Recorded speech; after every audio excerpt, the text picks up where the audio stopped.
आइए आज बात करते हैं भारतीय संविधान के अनुच्छेद 19 से 22 में वर्णित स्वतंत्रता संबंधी मौलिक अधिकारों की। भारतीय संविधान में स्वतंत्रता विषयक अधिकारों का वर्णन अनुच्छेद 19 से 22 में तक में किया गया है। संविधान के अनुच्छेद 19(1) में 6 स्वतंत्रताओं का वर्णन है जो भारत में रहने वाले प्रत्येक नागरिक को प्राप्त है। भारतीय संविधान की प्रस्तावना में ही विचार अभिव्यक्ति, विश्वास, धर्म और उपासना की स्वतंत्रता सुनिश्चित करना संविधान का लक्ष्य घोषित किया गया है। इसी के पूरक के रूप में अनुच्छेद 19 है, जिसके अंतर्गत भारतीय नागरिकों को अनेक प्रकार की स्वतंत्रताएं प्राप्त हैं। संविधान लागू होने के समय इन स्वतंत्रताओं की संख्या 7 थी, किंतु 1977 में जब जनता पार्टी की सरकार आई तो उसने 44वां संविधान संशोधन करके, जिसे 1978 में किया गया था, संपत्ति को अर्जित करने, संपत्ति को रखने और संपत्ति को व्यय करने की स्वतंत्रता समाप्त कर दिया। अतः अब भारतीय नागरिकों को वर्तमान में केवल 6 प्रकार की स्वतंत्रताएं प्राप्त हैं, जो इस प्रकार है।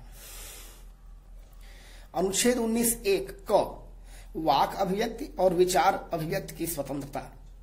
अनुच्छेद 19(1) ख शांतिपूर्ण और निरायुध का अर्थ है बिना हथियारों के सम्मेलन करने की स्वतंत्रता।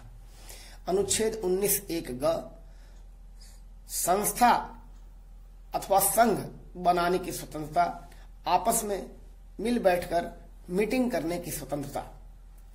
अनुच्छेद 19(1) घ भारत के राज्य क्षेत्र में सर्वत्र अबाध, बिना बाधाओं के, बिना रोक टोक के आने जाने की स्वतंत्रता। अनुच्छेद 19(1) अंग भारत के राज्य क्षेत्र के किसी भाग में निवास करने और बस जाने की स्वतंत्रता। और अनुच्छेद 19(1) छ, क्योंकि च समाप्त कर दिया गया है, अतः 19(1) छ पर आते हैं, जो कहता है कि भारत के प्रत्येक नागरिक को कोई भी वृत्ति, उपजीविका, व्यापार या कारोबार करने का अधिकार होगा।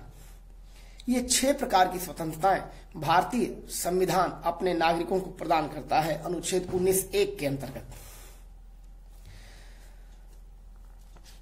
बात करते हैं वाक अभिव्यक्ति और विचार अभिव्यक्ति की स्वतंत्रता के अधिकारों की।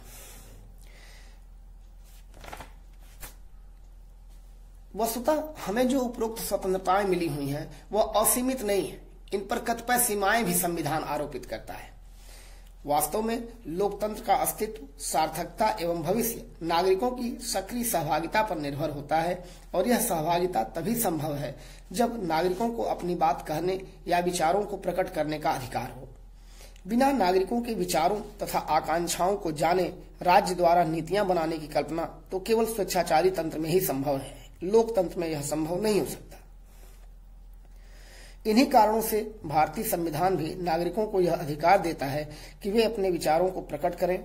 इसके लिए वे जनसंचार माध्यमों जैसे रेडियो, समाचार पत्र या टेलीविजन आदि का सहारा ले सकते हैं। इस स्वतंत्रता के अंतर्गत ही प्रेस की स्वतंत्रता भी शामिल है, क्योंकि प्रेस या मीडिया विचारों को अभिव्यक्त करने का सबसे सशक्त माध्यम होता है, और लोकतंत्र में तो इसे चौथा स्तंभ भी कहा जाता है। अन्य 3 स्तंभ व्यवस्थापिका, कार्यपालिका और न्यायपालिका माने जाते हैं। भारतीय संविधान अनुच्छेद 19(1) क पर जो सीमाएं आरोपित करता है उसका वर्णन अनुच्छेद 19(2) में है। वे इस प्रकार हैं। भारत की प्रभुता और अखंडता, भारत की सुरक्षा, विदेशी राज्यों के साथ मैत्रीपूर्ण संबंध, लोक व्यवस्था, शिष्टाचार या सदाचार, न्यायालय अवमानना, मानहानि और अपराध उद्दीपन। हमें बोलने की स्वतंत्रता है, लेकिन हमारी जो भी स्वतंत्रता बोलने की है, अपने विचारों को व्यक्त करने की है, वह इन उपरोक्त वर्णित मर्यादाओं के अधीन है। हम कुछ भी ऐसा नहीं बोलेंगे, हम कुछ भी अपने विचारों को इस तरह व्यक्त नहीं करेंगे जिससे भारत की प्रभुता, अखंडता और राज्य की सुरक्षा खतरे में पड़ जाए।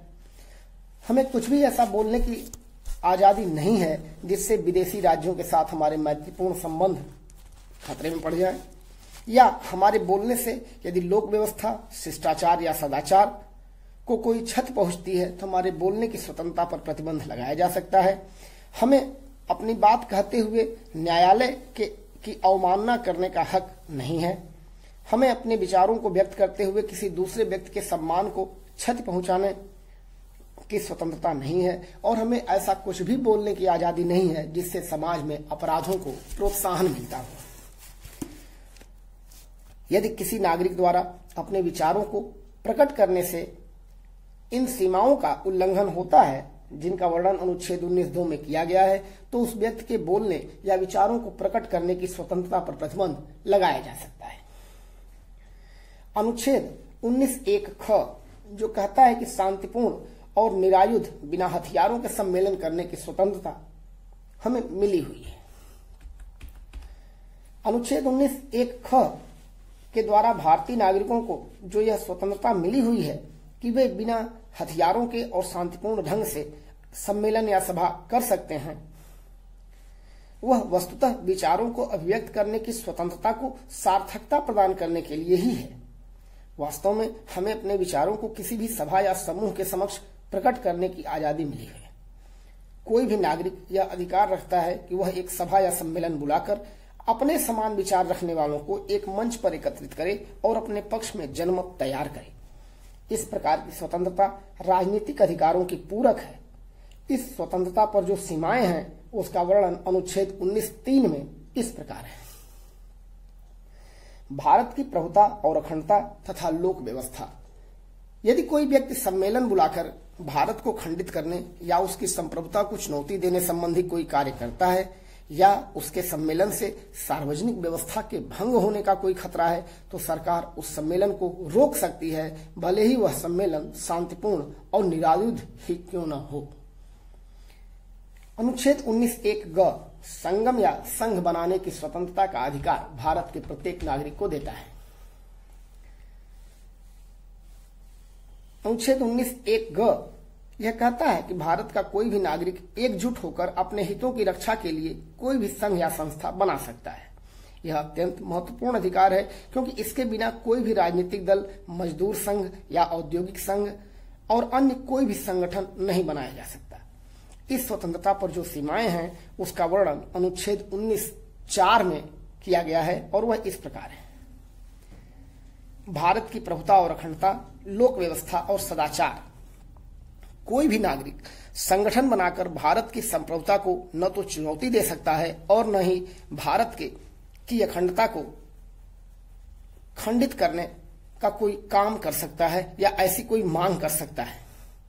संस्था या संगठन बनाकर अनैतिक बातों का प्रचार करना या कानून व्यवस्था को ध्वस्त करने जैसा काम करना राज्य को यह शक्ति देगा कि वह आपके संस्था अथवा संघ बनाने की स्वतंत्रता के अधिकार पर प्रतिबंध लगा दे। अनुच्छेद 19(1) घ और अंग। भारत राज्य क्षेत्र में अबाध रूप से भ्रमण करने, निवास करने और बस जाने की स्वतंत्रता देता है। इस प्रकार की स्वतंत्रता देने के पीछे यह कारण है कि प्रत्येक नागरिक को यह लगे कि यह संपूर्ण भारत भूमि उसकी अपनी है, लेकिन नागरिकों के इस प्रकार घूमने फिरने और निवास करने की स्वतंत्रता के अधिकार पर भी कतिपय सीमाएं हैं जिनका वर्णन अनुच्छेद 19(5) में किया गया है और जो इस प्रकार है। हमारे घूमने फिरने और निवास करने या बस जाने की स्वतंत्रता पर सामान्य जनता के हित में रोक लगाई जा सकती है और अनुसूचित जनजातियों के हित में भी इसे प्रतिबंधित किया जा सकता है। अनेक बार यह देखा गया है कि कोई उग्र विचारों वाला नेता या व्यक्ति किसी क्षेत्र विशेष में जाना चाहता है, किंतु राज्य को ऐसा प्रतीत होता है कि उसके वहां जाने से जनता उद्वेलित हो सकती है, तो उसे वहां जाने से रोका जाता है। वह उपरोक्त भ्रमण की स्वतंत्रता के अधिकार का उल्लंघन नहीं है। अनुसूचित जनजातियों की अपनी एक पृथक संस्कृति, सभ्यता और एक पहचान होती है। यह उचित है कि सामान्य जन प्रवाह से उसकी सुरक्षा की जाए। मेरे विचार से प्रतिबंध का एक और उचित कारण यह भी हो सकता है, वह है भारत की सुरक्षा। जैसे यदि कोई व्यक्ति यह कहे कि मुझे उन क्षेत्रों में भ्रमण का अधिकार है जो सैन्य कार्रवाई या गतिविधियों की दृष्टि से संवेदनशील हैं, तो ऐसे व्यक्ति की भ्रमण एवं निवास की स्वतंत्रता पर प्रतिबंध लगाने हेतु भारत की सुरक्षा एक मजबूत आधार हो सकता है। अनुच्छेद एक च भारत के प्रत्येक नागरिक को यह अधिकार देता है कि वह अपनी रोजी रोटी जुटाने के लिए कोई भी व्यापार करे या नौकरी करे, दुकान करे या खेती करे। यह नागरिक की योग्यता एवं उसकी क्षमता पर निर्भर है कि वह क्या कर सकता है, क्या करता है। किंतु इस अधिकार की भी अपनी सीमाएं हैं, जिसका वर्णन अनुच्छेद 19(6) में इस प्रकार है। जनता के हित में किसी नागरिक की व्यापार या वाणिज्य की स्वतंत्रता पर प्रतिबंध लगाए जा सकते हैं। व्यापार करने की स्वतंत्रता की सीमा है कि आप कुछ भी ऐसा व्यापार नहीं कर सकते जो कानून के द्वारा निषिद्ध ठहराया गया है। अब बात करते हैं स्वतंत्रता के अधिकारों की सीमाओं की समीक्षा पर। वास्तव में संविधान द्वारा प्रदत्त स्वतंत्रताओं के संदर्भ में हमें यह सदैव ध्यान रखना चाहिए कि हमें जो स्वतंत्रताएं मिली हैं वह निर्बाध या आत्यंतिक नहीं है। इन पर प्रतिबंध भी संविधान के भीतर ही लगाया गया है। अनेक आलोचकों ने प्रतिबंधों को अलोकतांत्रिक बताया और कहा कि भारतीय नागरिकों को स्वतंत्रता का अधिकार एक हाथ से देकर दूसरे हाथ से ले लिया गया है, किंतु इस प्रकार के तर्क अनुचित हैं। वास्तव में नागरिक कोई अकेली इकाई नहीं है, उसे एक मानव समाज के अंग के रूप में अपना जीवन यापन करना है, जहां अन्य नागरिकों के भी वैसे ही और उतने ही अधिकार हैं जितना कि इस अकेले नागरिक के। व्यक्ति की स्वतंत्रता और सामाजिक नियंत्रण के बीच संतुलन बना रहे, इसलिए आवश्यक है कि व्यक्ति की स्वतंत्रता की परिसीमाएं स्पष्ट हों। अनुच्छेद 19(2) से अनुच्छेद 19(6) तक इन्हीं सीमाओं की चर्चा है जो उचित, तार्किक एवं न्यायसंगत हैं। इन प्रतिबंधों को लगाने के लिए वे सभी अर्ह हैं जो अनुच्छेद 12 के अंतर्गत राज्य की परिभाषा के भीतर आते हैं।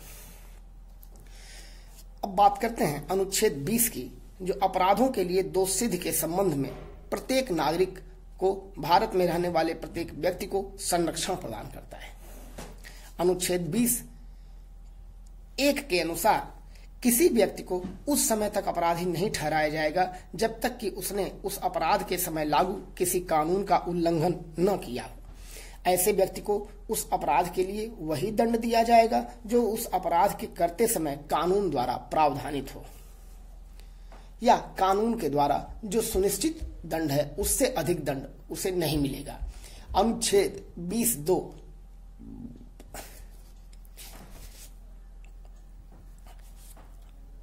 अनुच्छेद 20(1) को थोड़ा और विस्तार देते हैं। अनुच्छेद 20(1) केवल दांडिक विधि को, फौजदारी कानूनों को अतीत काल से प्रभावी बनाने का निषेध करता है। नागरिक कानूनों को अतीत की तिथि से लागू किया जा सकता है, अर्थात उन्हें भूतलक्षी प्रभाव दिया जा सकता है। जैसे कोई कर पिछले समय से लागू किया जा सकता है, किंतु ऐसा करने का पर्याप्त व समुचित आधार होना चाहिए। किसी भी व्यक्ति को केवल उस समय लागू कानून के उल्लंघन पर ही दंड दिया जा सकता है। ऐसा कोई कार्य जो किसी समय दंडनीय अपराध न रहा हो, किंतु उस कार्य के लिए बाद में कानून बनाकर उसे दंडनीय अपराध घोषित कर दिया गया हो, तो ऐसी दशा में पूर्ववर्ती कार्य के लिए बाद में लागू किया गया दंड क्रियान्वित नहीं होगा, क्योंकि दांडिक विधि को भूतलक्षी प्रभाव नहीं दिया जा सकता। इसी अनुच्छेद में यह भी उपबंधित है कि किसी व्यक्ति को उससे अधिक दंड नहीं मिलेगा जितना कि उस समय उस अपराध के लिए सुनिश्चित था। जैसे मान लीजिए किसी व्यक्ति ने 1 जनवरी 2020 को कोई अपराध किया है। उस समय उस अपराध के लिए 5 वर्ष के कारावास की सजा सुनिश्चित थी, किंतु बाद में 20 मार्च 2020 को कानून बनाकर दंड की मात्रा में वृद्धि कर दी गई और उसे 10 वर्ष कर दिया गया, 5 वर्ष से बढ़ाकर। तो वह व्यक्ति जिसने 1 जनवरी 2020 को अपराध किया है, उसे 5 वर्ष से अधिक के कारावास की सजा नहीं दी जा सकती, किंतु यदि कानून बनाकर उस अपराध के लिए कारावास की सजा घटाकर 5 से 2 वर्ष कर दी जाए तो अपराधी को इसका लाभ जरूर मिलेगा, क्योंकि संविधान बाद में बढ़ाई गई सजा का निषेध करता है, कम की गई दंड की व्यवस्था का निषेध नहीं करता है। अनुच्छेद 20(2) के अनुसार किसी भी व्यक्ति को एक ही अपराध के लिए 1 से अधिक बार अभियोजित और दंडित नहीं किया जाएगा। यद्यपि किसी व्यक्ति पर एक ही अपराध के लिए 2 बार कार्यवाही नहीं की जा सकती, किंतु व्यक्ति को न्यायालय द्वारा दंड मिलने के बाद जिस संस्था में वह कार्य कर रहा है उस संस्था द्वारा भी दंडित करना दोहरे दंड के अंतर्गत नहीं आएगा। जैसे किसी बैंक कर्मचारी ने कोई दंडनीय अपराध किया है तो ऐसी दशा में न्यायालय उस अपराध के लिए तो उस बैंक कर्मचारी को दंडित करेगा ही। बैंक भी विभागीय कार्रवाई कर सकता है, जैसे वह बैंक से अस्थायी रूप से सस्पेंड या अस्थायी रूप से टर्मिनेट या हटाया जा सकता है। इसे दोहरा दंड नहीं माना जाएगा। संविधान के अनुच्छेद 20(3) के अनुसार किसी भी अपराध के लिए किसी अभियुक्त को स्वयं अपने विरुद्ध गवाही देने या साक्ष्य प्रस्तुत करने के लिए बाध्य नहीं किया जाएगा, किंतु ऐसे अभियुक्त को सही जानकारी देने या अपनी गलती स्वीकार करने हेतु प्रेरित अवश्य किया जा सकता है। जैसे किसी के घर छापेमारी के दौरान यदि अवैध वस्तुएं बरामद होती हैं तो उस व्यक्ति की स्वीकारोक्ति को अपने विरुद्ध साक्ष्य नहीं माना जाएगा। अनुच्छेद 20 अनुच्छेद 21 की पृष्ठभूमि तैयार करता है। यह अत्यंत महत्वपूर्ण अधिकार है जो जीवन की सुरक्षा और व्यक्ति की गरिमा से जुड़ा हुआ है। अनुच्छेद 20 और 21 का निलंबन आपातकाल में भी नहीं हो सकता। अब आइए बात करते हैं अनुच्छेद 21 की। अनुच्छेद 21 जीवन की सुरक्षा और सार्थकता से संबंधित है। इसमें प्रावधान है कि किसी भी व्यक्ति, यह अधिकार नागरिक और अनागरिक दोनों को भारत में प्राप्त है, किसी भी व्यक्ति को उसके प्राण या दैहिक स्वतंत्रता से विधि द्वारा स्थापित प्रक्रिया के अनुसार ही वंचित किया जाएगा, अन्यथा नहीं। यह अधिकार इतना महत्वपूर्ण है कि इसे आपातकाल में भी स्थगित नहीं किया जा सकता। दैहिक स्वतंत्रता का तात्पर्य उच्चतम न्यायालय ने यह लगाया है कि जीवन जीने के लिए जितने भी मूलभूत आवश्यकताएं हैं वह सब इसकी परिधि में है। इसके अंतर्गत अनुच्छेद 19 द्वारा प्रदत्त सभी स्वतंत्रताएं भी शामिल हैं। विधि द्वारा स्थापित प्रक्रिया का तात्पर्य पहले संसद द्वारा बनाई गई विधियां ही माना जाता था, किंतु अब उसे प्राकृतिक न्याय से जोड़कर अत्यंत व्यापक कर दिया गया है। अब यह माना जाता है कि कानून संसद बनाएगी और संसद की कानून बनाने की जो क्षमता है वह कानून निर्माण की सीमाओं के अंतर्गत ही होगी और कानून निर्माण की जो प्रक्रिया है वह उचित एवं न्यायसंगत होनी चाहिए। अर्थात प्राण या दैहिक स्वतंत्रता से वंचित करने वाली विधि या कानून के औचित्य का निर्णय न्यायालय कर सकता है। देखा जाए तो सर्वोच्च न्यायालय स्वयं कानून द्वारा स्थापित प्रक्रिया, वस्तुतः कानून द्वारा स्थापित प्रक्रिया जापान के संविधान से लिया गया शब्द है। सर्वोच्च न्यायालय आज कानून द्वारा स्थापित प्रक्रिया से कानून की उचित प्रक्रिया की ओर बढ़ रहा है। वर्तमान न्यायिक सक्रियता के पीछे एक बड़ा कारण यही है। अब तक जो विभिन्न प्रकार के मुकदमे सर्वोच्च न्यायालय में आए उसमें जीवन के अधिकार के लिए केवल सांस लेने को ही आवश्यक नहीं माना गया, बल्कि जीवन को बेहतर ढंग से जीने को जीवन के अधिकार में शामिल कर लिया गया है और जीवन के अधिकार की एक व्यापक परिभाषा और रूपरेखा सर्वोच्च न्यायालय ने अपने विभिन्न मुकदमों में दिए गए निर्णयों से तय कर दी है। आज जीवन जीने के अधिकार की सीमाओं का अत्यंत विस्तार हो गया है। इसके अंतर्गत विदेश भ्रमण करने का अधिकार, मानव गरिमा के साथ जीने का अधिकार, प्रदूषण मुक्त जल एवं वायु के उपभोग का अधिकार, जीविकोपार्जन का अधिकार, शिक्षा का अधिकार, निःशुल्क कानूनी सहायता, एकांत कारावास के विरुद्ध संरक्षण, कारागार या जेल में बंद व्यक्ति के कतिपय अधिकार, शीघ्र न्यायिक परीक्षण का अधिकार, चिकित्सा सहायता पाने का अधिकार, आश्रय पाने का अधिकार, किसी भी प्रकार के शारीरिक मानसिक शोषण से मुक्ति का अधिकार, अमानवीय व्यवहार के विरुद्ध संरक्षण और जनता के सामने फांसी देने के विरुद्ध संरक्षण आदि शामिल है। अर्थात जीवन के अधिकार को अत्यंत व्यापक परिधि सर्वोच्च न्यायालय ने अपने विभिन्न निर्णयों द्वारा दे दी है। आज जीवन के अधिकार में शिक्षा के अधिकार को भी शामिल कर दिया गया है और इसीलिए 86वां संविधान संशोधन 2002 करके अनुच्छेद 21A में उसे स्थान दिया गया है। अनुच्छेद 21A यह कहता है कि राज्य 6 से 14 वर्ष के सभी बच्चों को निःशुल्क और अनिवार्य शिक्षा प्रदान करेगा, जैसा कि वह उचित रीति से विधि के द्वारा निर्धारित करे। अर्थात शिक्षा प्राप्त करना भी जीवन के अधिकार का एक आवश्यक भाग है। शिक्षा विहीन जीवन का कोई अस्तित्व और आधार नहीं होता, इसलिए शिक्षा के अधिकार को भी जीवन के अधिकार में शामिल कर लिया गया है। अब बात करते हैं अनुच्छेद 22 की। कुछ दशाओं में गिरफ्तारी और निरोध से संरक्षण। संविधान जीवन के अधिकार को व्यक्ति की गरिमा के साथ जोड़कर देखता है। यदि किसी व्यक्ति को किसी कारणवश गिरफ्तार किया गया हो तो उसके अधिकार क्या होंगे, संविधान निर्माता इस बारे में सचेष्ट थे। इसीलिए अनुच्छेद 22 में उन्होंने यह प्रावधान किया कि जो व्यक्ति गिरफ्तार होगा उसके क्या क्या अधिकार होंगे। अनुच्छेद 22(1) कहता है कि किसी भी व्यक्ति को जो गिरफ्तार किया गया है उसे गिरफ्तारी के कारणों से यथाशीघ्र अवगत कराए बिना जेल में नहीं रखा जाएगा और उस गिरफ्तार व्यक्ति को अपनी पसंद के वकील से परामर्श करने और अपना बचाव करने का पूरा अधिकार होगा। अनुच्छेद 22(2) के अनुसार गिरफ्तार व्यक्ति को 24 घंटे के भीतर निकटतम मजिस्ट्रेट के सामने प्रस्तुत किया जाएगा।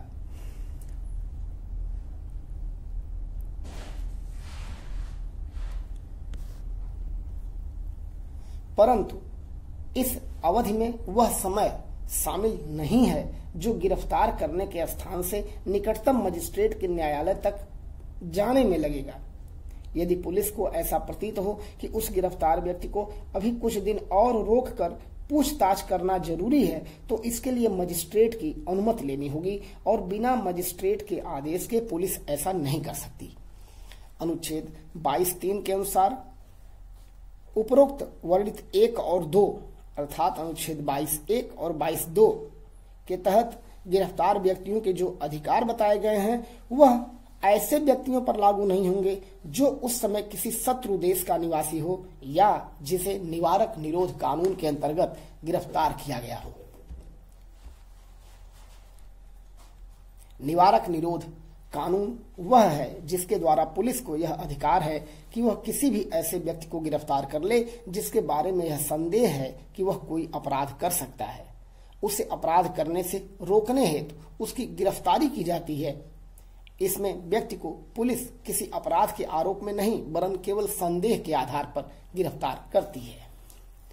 संविधान के अनुच्छेद 22(4) के अनुसार निवारक निरोध के अंतर्गत गिरफ्तार व्यक्ति को 3 माह तक अभिरक्षा में रखा जा सकता है, किंतु यदि 3 माह से अधिक समय तक जेल में निरुद्ध रखना या पुलिस कस्टडी में रखना आवश्यक समझा जाए तो उसे एक सलाहकार बोर्ड की अनुमति लेनी होगी।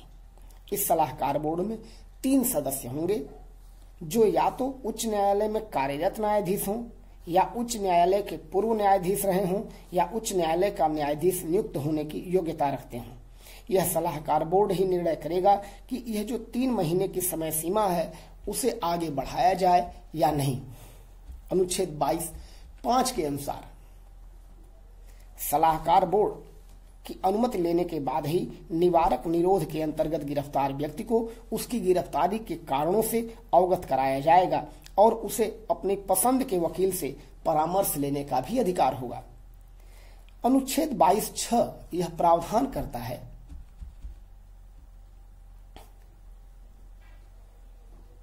कि निवारक निरोध कानून के अंतर्गत गिरफ्तार व्यक्ति को गिरफ्तारी का कारण उन दशाओं में नहीं बताया जाएगा जब ऐसा करना सलाहकारी बोर्ड की राय में लोकहित के विरुद्ध हो। अनुच्छेद 22(7) क संसद को यह अधिकार देता है कि वह इस प्रकार का कानून बनाए जिससे विशेष परिस्थितियों में या विशेष प्रकार के मामलों में सलाहकार बोर्ड की सिफारिश के बिना भी गिरफ्तार व्यक्तियों को 3 माह से अधिक समय तक रखा जा सकता है। वस्तुतः इसका अर्थ यह हुआ कि निवारक निरोध कानून 3 प्रकार का है।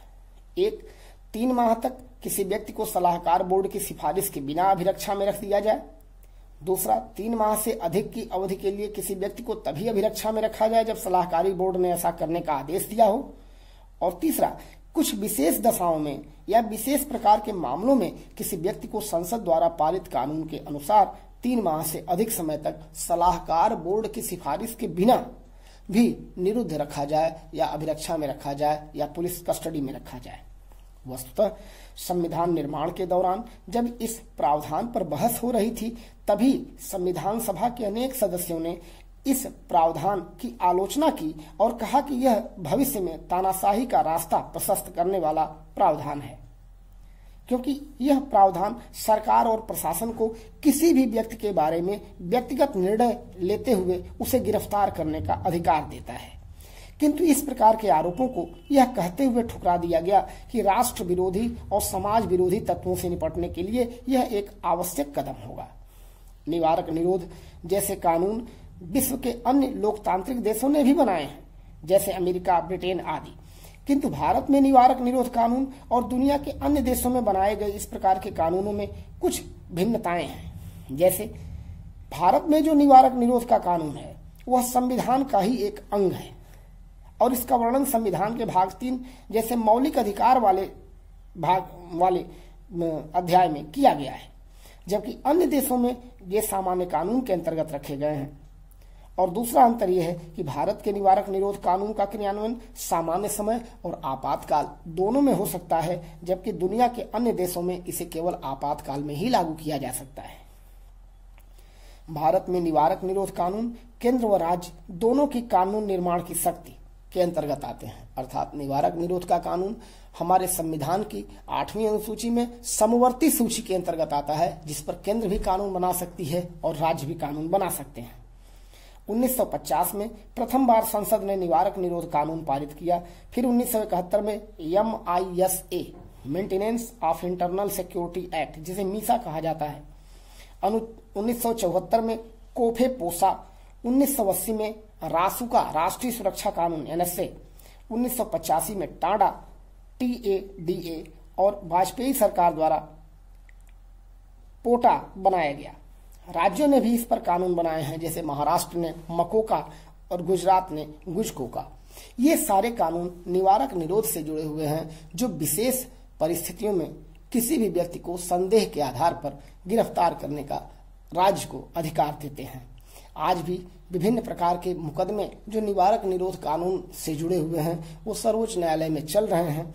अनेक आलोचकों का यह मानना है कि सरकारों ने इस कानून का द्वेषवश प्रयोग किया है और इसका दुरुपयोग हुआ है, लेकिन जिस प्रकार की सामाजिक धार्मिक वैमनस्यता देश में बढ़ रही है, उसको देखते हुए इस प्रकार के कानून राज्य के हाथ में होने चाहिए कि वह किसी भी व्यक्ति को संदेह के आधार पर गिरफ्तार करे, और यदि उसकी गिरफ्तारी अनुचित है तो वह व्यक्ति छोड़ दिया जाएगा, और यदि संदेह के पर्याप्त कारण हैं और उसके पीछे अनेक तथ्य और तर्क जुटाए गए हैं तो उस गिरफ्तार व्यक्ति को भविष्य में एक अपराध करने से रोकने के लिए यह कानून महत्वपूर्ण होगा। यह है भारतीय संविधान में वर्णित स्वतंत्रता संबंधी अधिकार।